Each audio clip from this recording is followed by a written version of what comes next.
Салем, достар. Мы продолжаем наш видеосборник, который называется «Жүз диалог». Сегодня у нас 8-й диалог на тему «Өмірбаян», автобиография. Часто нам приходится использовать свою автобиографию при беседе. Сегодня я расскажу свою автобиографию. Обязательно в комментариях напишите свою автобиографию. Хорошо, только на казахском языке использую этот рисунок.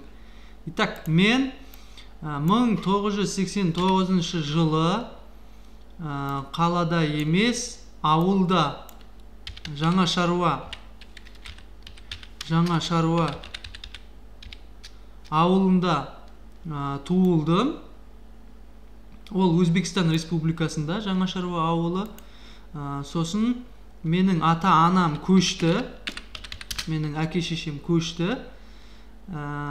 Қаланың аты Учкудук қаласына көшті. Сонда мен мектепке бардым. Учкудук қаласында мен мектепке бардым. Сосын ол мектепте Учкудук 5 жыл оқыдым. 5-ші классқа дейін оқыдым. Сосын тағы да әке-шешем көшті. Қайда? Қазақстанға көшті. Солтүстік Қазақстан облысы, Петропавл облысы, Солтүстік Қазақстан облысына көшті. Онда мен мектепті бітірдім. Мектепті 2007 жылы мектепті бітірдім. Сосын 2007 жылы мен оқуға түстім.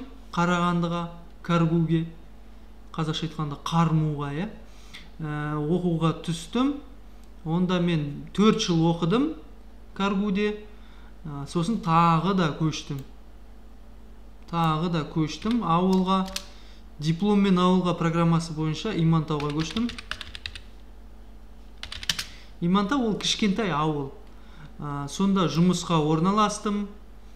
Сосын жұмыс жасадым, 5 жыл жұмыс жасадым. Сол ауылда, тамаша ауылда үйлендім. Сосын тағы да көштім. Қайда? Теміртауға көштім. Теміртау қаласына. Сосын осы Теміртау қаласында балалы болдым. 3 балалы болдым. 3 бала. Алла тағала 3 бала берді.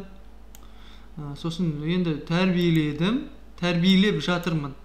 В данное время, в настоящее время тәрбиелеп жатырмын. 3 баланы өсірдім, еще рано сказать. И на этом вот опять, наверное, через год напишу көштім, да? Опять, наверное, переедем куда. Как говорят казахи, да, көшпенділер, кочевники. Обязательно в комментариях напишите свою автобиографию на казахском языке. Болды осымен бүгін. Сау болыңдар.